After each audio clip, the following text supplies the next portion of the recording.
Hello learners, class 9th students, we are going to start unit 1 chapter number 2 Bharat our land. So what is the title meaning Bharat our land? एक ऐसा देश जिस पे हमें नाज है. क्यों? Because we stay in that Bharat जहाँ हिमालयस हैं, जहाँ बहुत सारी रिवर्स हैं, उपनिषद्स लिखे गए हुए हैं, बहुत से ऐसे सोल्जर्स हैं, वॉरियर्स हैं, सेज हैं, संत हैं, म्यूज़िक, आर्ट एंड कल्चर्स हैं, पीस और स्पिरिचुअलिटी है, and the most important thing unity in diversity. So Bharat our land वो है सुब्रमण्यम भारती. उन्होंने इस टाइटल में बताया है, पोइट ने डीप लव, प्राइड और एडमिरेशन को बताया है इंडिया के. इंडिया सिर्फ एक कंट्री नहीं है, इंडिया एक बहुत ज़्यादा ग्रेट नेचुरल ब्यूटी, स्पिरिचुअलिटी को, कल्चर्स को, ब्रेव वॉरियर्स को, एशियंट हेरिटेज को बताया गया है कि कैसे हमारे लोगों ने इस देश को ऊंचाइयों तक पहुंचाया है. The poet calls India peerless. Peerless का मतलब होता है because no other nation can match its greatness. मतलब इस देश में कोई और ऐसा नहीं है जो इसको इसकी बराबरी कर सके, ऐसा सुब्रमण्यम भारती का कहना है. तो चलिए अब हम पोएम को पढ़ते हैं और समझते हैं कि उन्होंने इसको कैसे एक्सप्रेस किया है अपनी पोएम में.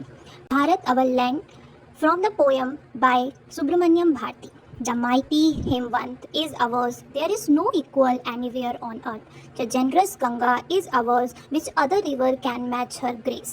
तो mighty का मतलब होता है वेरी स्ट्रॉन्ग, स्ट्रेंथफुल, पावरफुल, और हेमवंत का मतलब यहाँ पे बताया गया है हिमालय को. या इन्होंने कहा कि हिमालय के जैसा कोई भी बराबरी नहीं कर सकता है. द जेनरस गंगा, जेनरस बोला गया है कि काइंड. गंगा हमारी एक होली रिवर है और उसको बताया गया है कि ये बहुत ज़्यादा काइंड है और हमेशा सबको देती ही है.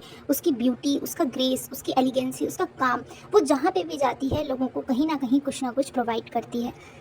तो इस वजह से उन्होंने बताया the majesty which is consider sacred and life giving in life, वो हमारे बहुत काम आती है, बहुत प्योर है, ऐसा उन्होंने इंपॉर्टेंस ऑफ गंगा को बताया. तो देखिए कैसे वो हिमालय पे पहुँचे और उसके बाद उन्होंने गंगा के बारे में इन्फॉर्म किया.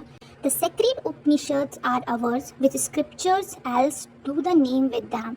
This sunny golden land is ours, she is peerless, let's praise her.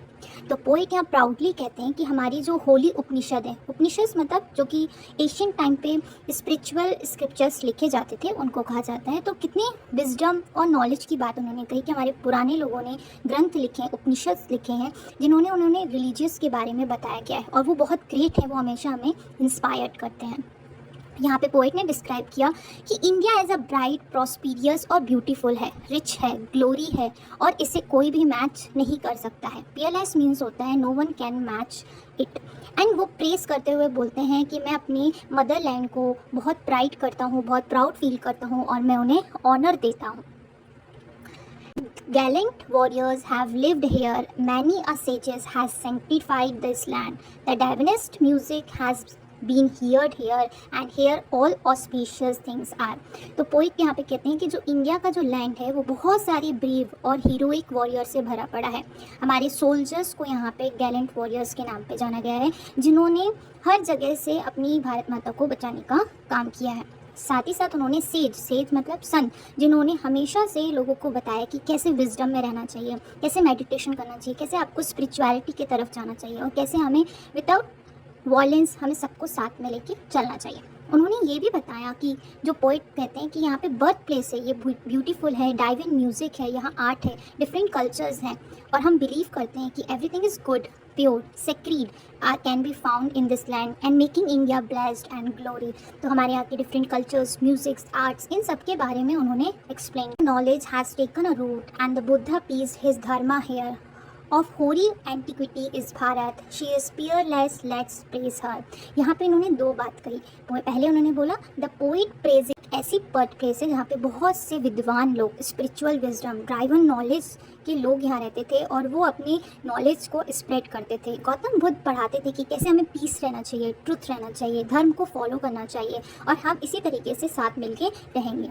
Of हॉरी एंटिक्विट मतलब कि ये बहुत पुरानी सभ्यता है, वेरी ओल्ड एशियंट हिस्ट्री के बारे में हमने पढ़ा कि कैसे लोग रहते थे, क्या करते थे और कैसे अपने भारत को प्रोटेक्ट करते थे। The word hoary antiquity means extremely old and represent through the ages. The poet calls India Peerless.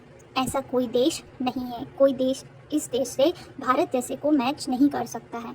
And ask everyone to praise and honour their motherland. और सबको कहते हैं कि आप अपने मदरलैंड को प्रोटेक्ट करो, प्रेज करो, प्राउड फील करो कि ऐसे देश में आप रहते हो। तो इस पोएम से आपको क्या सीखने को मिला कि कैसे हम अपने भारत पे प्राउड फील कर सकते हैं। हमारे भारत में ऐसी बहुत सी चीज़ें हैं जिसमें हमें प्रोटेक्ट करना चाहिए, हमें प्राउड फील करना चाहिए और हमें हमेशा उसको स्वच्छ रखना चाहिए। Overall the poem inspires patriotism, encourage everyone to honor and praise their motherland, Bharat. In this poem, what are the figure of speeches? The first is hyperbola. Hyperbola means होता है कि आप कोई भी चीज़ को exaggerate करके बताते हैं, मतलब बहुत ज़्यादा उसके बारे में इन्वॉल्व करते हैं। There is no equal anywhere on the earth. ये hyperbola क्या है कि मतलब आप किसी चीज़ को बहुत बड़ा चढ़ा के आप जब बताते हो तो उसे हम hyperbola कहते हैं। यहाँ पे थ्री लाइन्स हैं जहाँ पे ओडी का यूज़ किया गया है।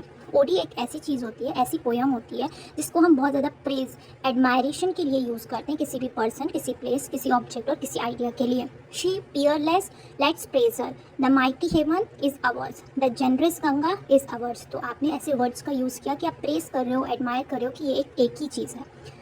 देन हमने यूज़ किया एल्यूजन। एल्यूजन मतलब कि होता है इनडायरेक्ट रेफरेंस देना। जैसे हमने संतों के बारे में बताया, ब्रह्मा के नॉलेज के बारे में बताया, बुद्धा के धर्म के बारे में बताया, उपनिषद, हमने बहुत सारे एग्जांपल्स लिए, रेफरेंसेस लिए अपने भारत को और अच्छे से एक्सप्लेन करने के लिए कि कैसे हमें उस पर प्राउड फील करना चाहिए। तो that is called allusion. So we have learn इधर हियर द हाइपरबोला, ओडी and next is the allusion.